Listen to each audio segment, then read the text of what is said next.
mentioned a few moments ago about never follow anybody that what did I say? Can't see? All right. That doesn't have anything to do with with what glasses you are. It don't have a thing to do with that. If you have your Bibles, open them with us real quickly now to Numbers chapter 13. Now, I've got to move on this real fast. Is that all right? So we're going to move real quick on this. Numbers 13.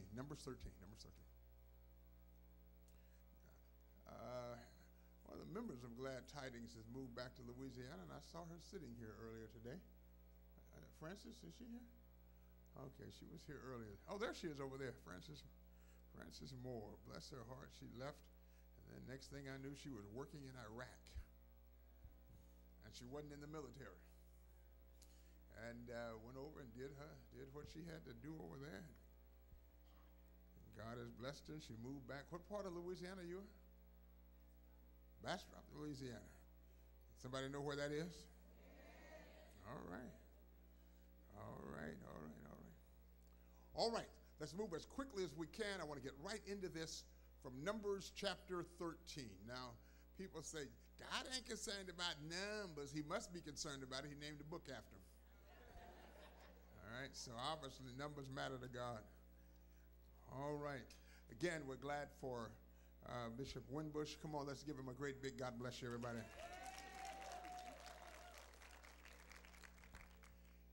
I want you to get a hold of this. If you can grab hold of this, this is going to bless you for the next few years. Is that all right?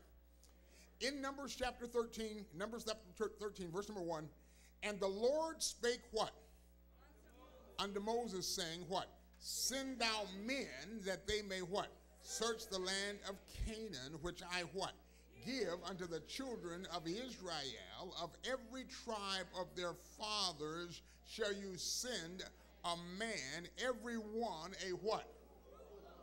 So, if there were 12 tribes, how many people were there? All right, so he picks out 12 men, but they weren't just ordinary guys. All right, because these were large tribes, hundreds of thousands of people. So they weren't just ordinary guys. These were rulers. And one of the interesting things you might want to do one day is go ahead and get into your original language and start looking up the word ruler and leader and looking at all of the words that are connected to that word. All right? And one of the words that's connected to it is one who bears up. All right? And when you look at it, there must be 15 words connected to this one word, ruler. All right? And so when you look at somebody who's a ruler, it's not that they get to make decisions and point fingers, but there's a whole lot that goes with it. And so he looks out and he ends up with 12 men. All of them were leaders.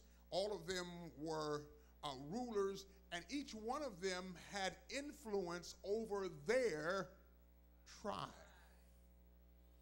What did I just say? They had influence over their what? They had influence over their tribe. Now, I need to tell you that churches have tribes. They're the tribes that we organize.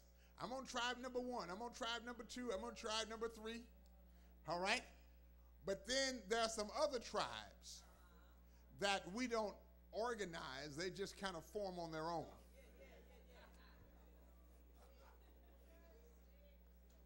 All right? I'm going to give you 4 words that can help you understand what tribes are all about. You ready? Number 1 is form.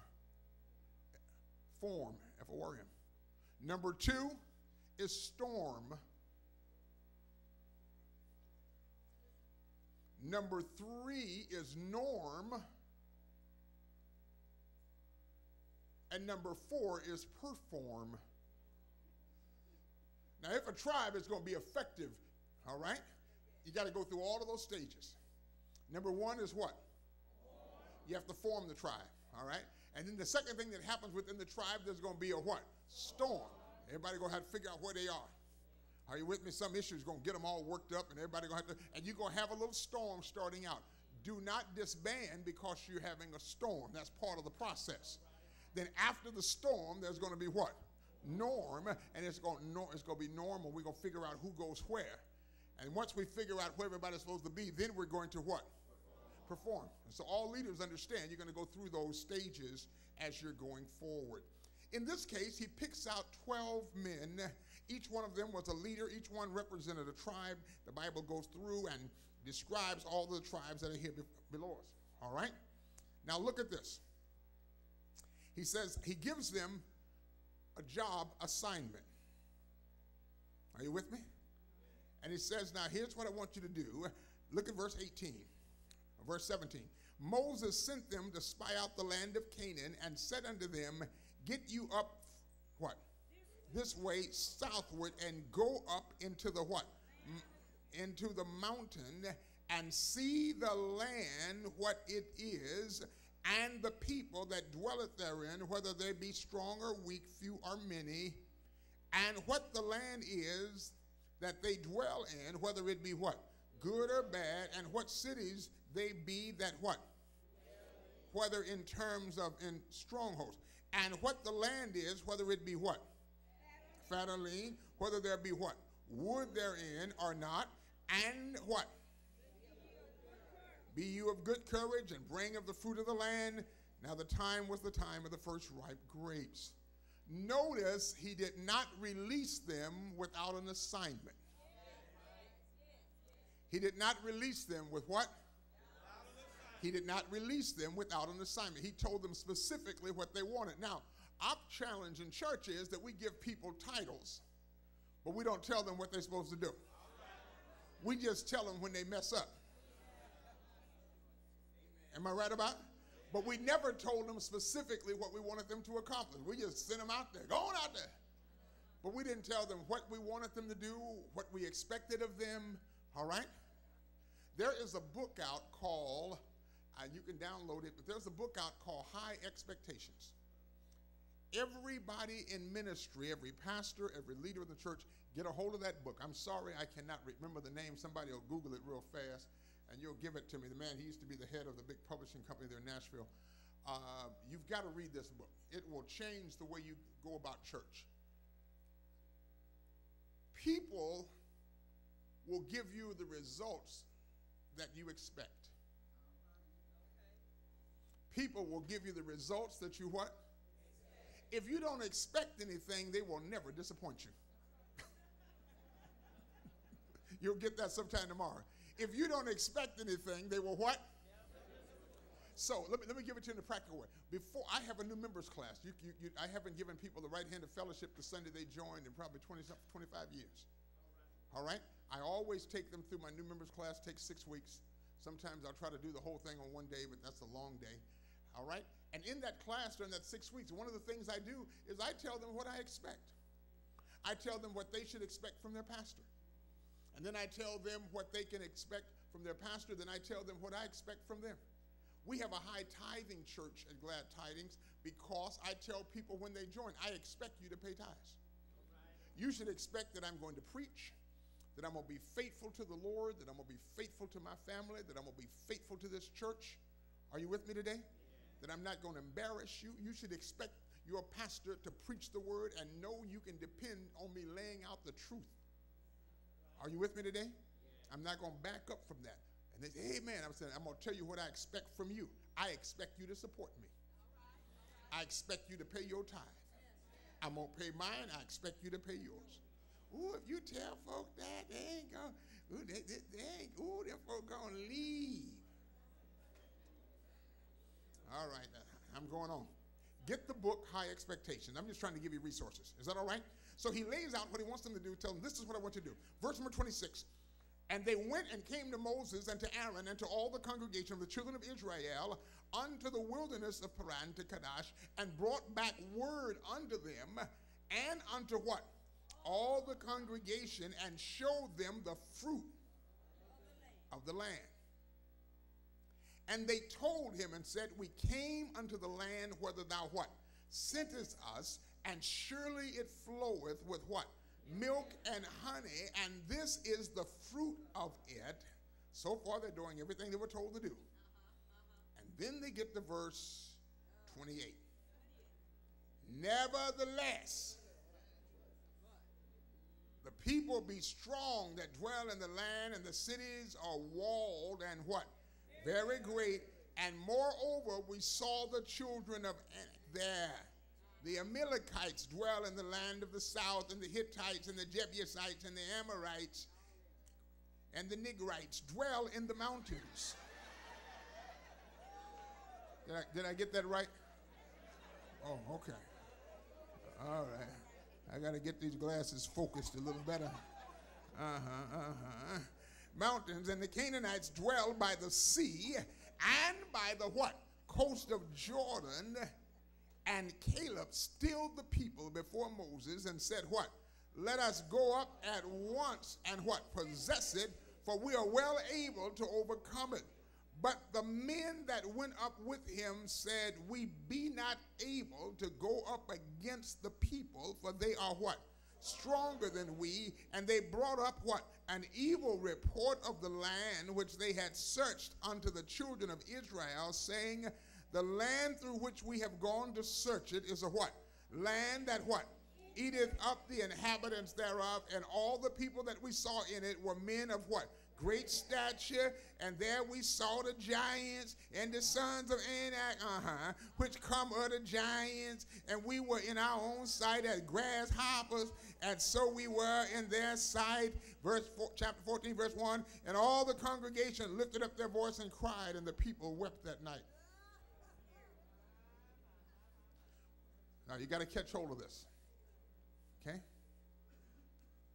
Never follow leaders that can't see.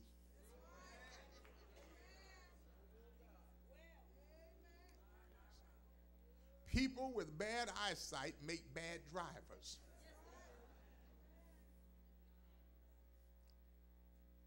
Now, I know this sounds terrible, but you got to get what I'm talking about. And this doesn't mean because you got a revelation that your leader don't have that you're a better leader. I don't mean that at all. But you got to be able to see what God is saying. These men that went out were leaders. And leaders with bad eyesight are dangerous, because they will always take you to places God does not have for you.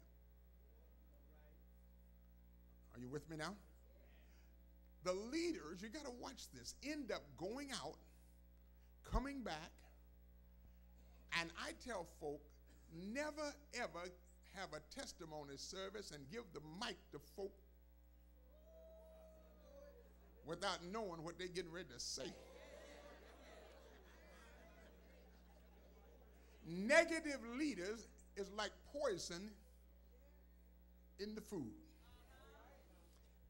They have a place of leadership and then use that level of leadership to poison those that they live. And as a result of that, all of the people got to the doorway of opportunity, made a U-turn and went back. And one of the great cemeteries of this world that does not get enough attention is Wilderness Memorial Cemetery. It was only open for 40 years, but it buried millions of folk. Can I talk to somebody today? All of them got mad, did their best to elect a leader that would take them back. Help me say, never, ever follow anybody on their way back. I may not be going forward, but I ain't following you backwards. I may have to slow down where I am, but I'm not going back. Would you look at somebody near you right now and tell them, I'm not going back? I don't care what goes on. I may have to slow down here, but I'm not going backwards. My God, you don't know when I came out of something and I'm not going back. No way. Are you with me today? I'm not going back. There are three types of provisions: Egyptian provisions, wilderness provisions, and Canaan provisions. In Egypt provisions, you depend on somebody else to feed you. Thank you. Thank you. I done developed a taste for onions. Thank you. I know I have to work 7 days a week, but thank you. I sure appreciate you, Master. Thank you. Thank you for just feeding me something. Sure enough, appreciate you. That you're eating, but that's not a high quality of life. And then there's wilderness provisions where the Lord has provided for me, and he has. And every day, all I got to do is just go outside and get manna. And then on the weekends, I get quail. So I can have quail on toast. All right? And it's wonderful. You know? And manna's good. But after a while,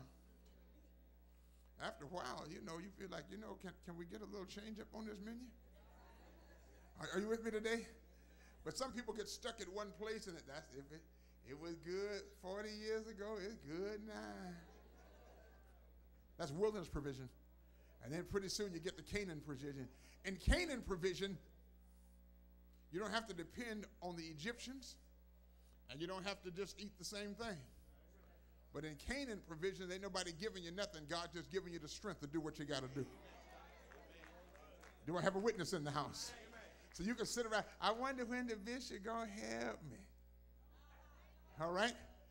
So he comes by and gives you $300 or $400 to try to help you, you know. My God. But honey, you got to get beyond that point. You got to start thanking God that he's given me the ability to help myself. I'll give you houses you didn't build. I'll give you vineyards you didn't plant. I will help you to do what you need to do. My God, I've given you the land. It's your house. I know, but somebody in it. If I gave you the house, the least you could do was serve them eviction papers. Oh, I don't hear nobody up in here. So they wanted to elect a leader that'll take them backwards. Why is it in church that look like the most negative person always gets a following? I lost my house, but am I right about that? Here's somebody don't even have a position. They just negative. Just go to talking. Child, I don't know what he say that for. And look like folks migrate to them. Next thing you know, they got a following. Are you with me? And they designated task is to derail your vision. Are you with me today? I don't know what it is, but it seems like people who are negative attract folk who want to be negative. Are you with me today? They just attract other negative folk. And so here they are. Here's the key that just gets me.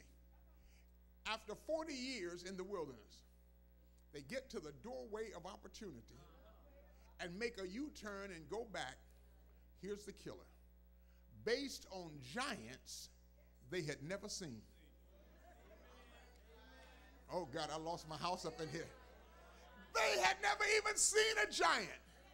But they were influenced, and they had confidence in their leaders. And if the leader can't see it, then that means we can't do it. And that means that if you're in leadership, you have to have enough eyesight to see what God has said. Ooh, glory to God. You have to be able to see what the Lord has what? Said. And so because the leader couldn't see it, he blocked everybody else. Those folks should have been living in Canaan land, and they all go back and have to live in the wilderness till they die. 40 years in the wilderness when you could have had 40 years in Canaan. And so the devil enjoys your blessing because you don't have enough faith to believe God, and you don't have enough faith because you've allowed somebody else to stifle your future. Look at somebody near you and tell them, I'll follow you, but don't stifle me. Are you with me today? Y'all don't like what I'm getting ready to say, but y'all know I'm telling the truth. Are you with me today? And pastors, stop letting members cut your vision down to their size. Everybody say with me, never, ever follow anybody on their way back. Well, I guess we go on back. I know we were going to have a big church, and we started that, but we just going to go on back and back, you know, just get us a little church so we can all be together. Because we may not be many, but at least everybody in our church is saved. I doubt it. If you got a church where everybody is saved, you ain't doing something right. You ought to be preaching so that you can attract a whole lot of folk that ain't saved. That's the whole idea, to get folk that's not saved and then lead them to the Lord. Now, if you've got everybody saved and ready to go to heaven, your job is complete. You might want to go as well. Finished. Can I talk to somebody? Everybody say with me, make no small plans, because small plans inspire no one. One of the great functions of a leader is that a leader has to see what others cannot. Can I talk to you for a moment? Now, I'm going to share something with you, but I don't want you to share this with anybody because my mother is still very much alive. And if this gets back to my mother, she's going to be very much upset that I told this. Now, if there's anybody that can't hold this, I'm going to ask you to remove yourself from this house right now, because I want to believe I'm among friends. We were driving through Arizona on our way to Texas. Vacation. Boy, we were so happy because we just got a new SUV. You didn't know we had SUVs back then. The SUV of yesterday was called a station wagon.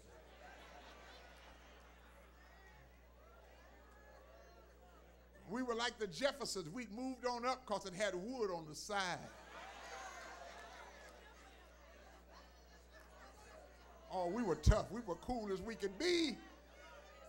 Boy, we loved vacations because my aunt and some of the sisters from the church, when they knew we were leaving, you could not leave California coming to Texas without having a box lunch.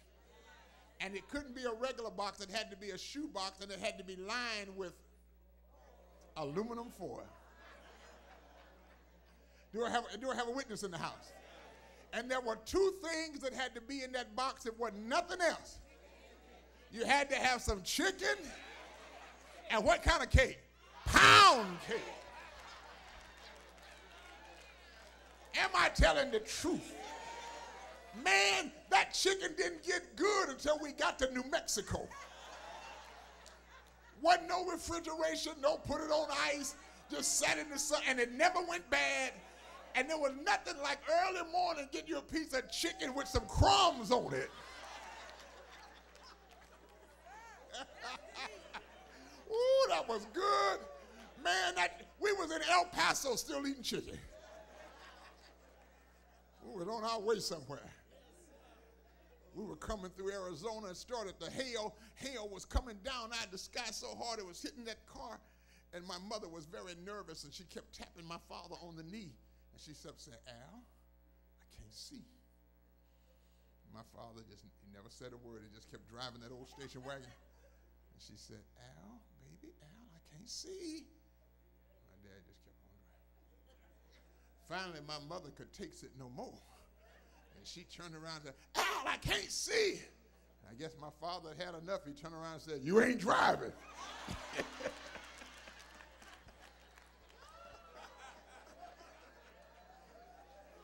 I don't care how bad the weather is, one person ought to be able to see.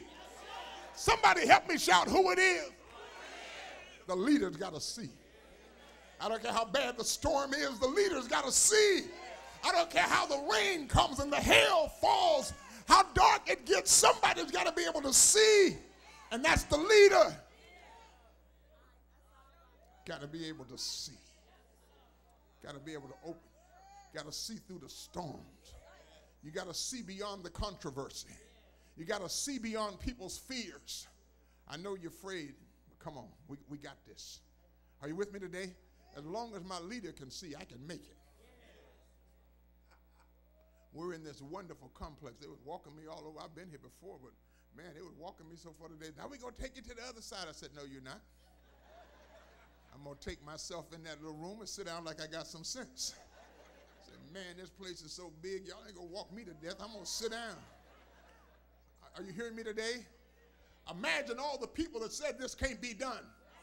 Imagine all the people who said you all will never accomplish this. You'll never have a complex like this. This complex is state of the art. Man, people all over the country, we'd all would love to have a place like this. Are you with me today?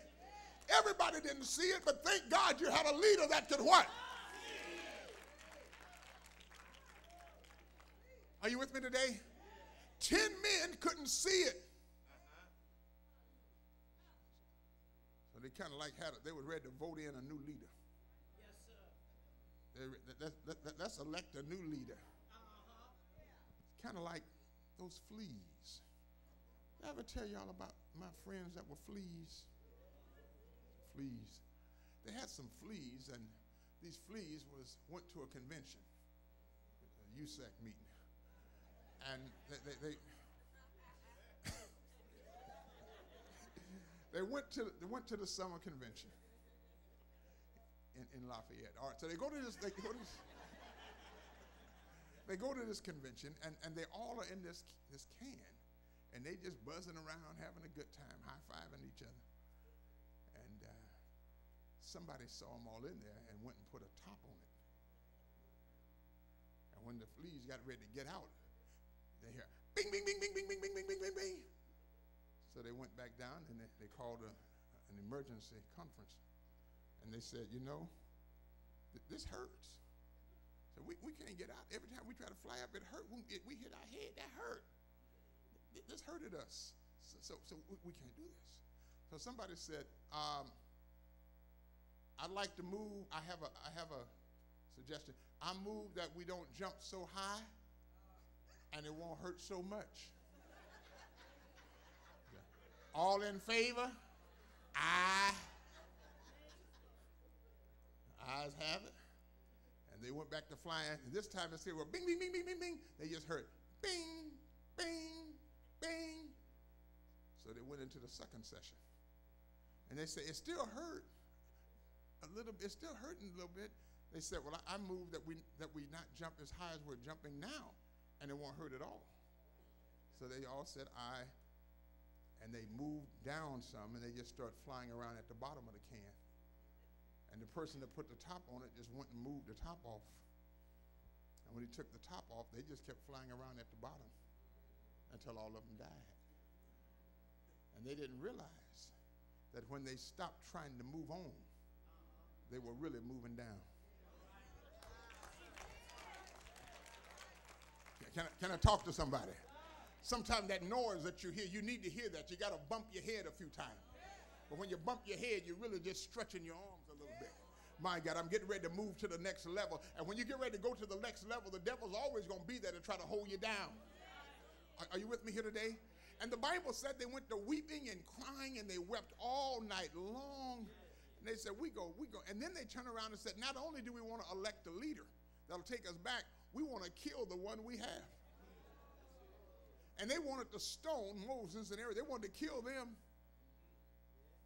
Why is it that when we can't see what the leaders see, then we want to kill him? Tell it. We want leaders, but we want them on the same level we are. We don't want the leader to see no more than what I can see. If you're a leader and you can't see no further than the people who you are leading, you are not necessary. I don't need a leader that can't see what I already see. I need a leader that can see what I cannot see.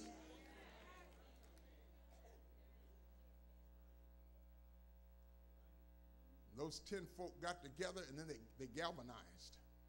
And when they galvanized together, they became a great force. And all the people that was getting ready to go into their promised land stopped, turned around, and went back. Okay, my time is up. Here's what I want to say to you in closing. Watch this. I don't believe that when God spoke to Abraham and told him to go to the other land,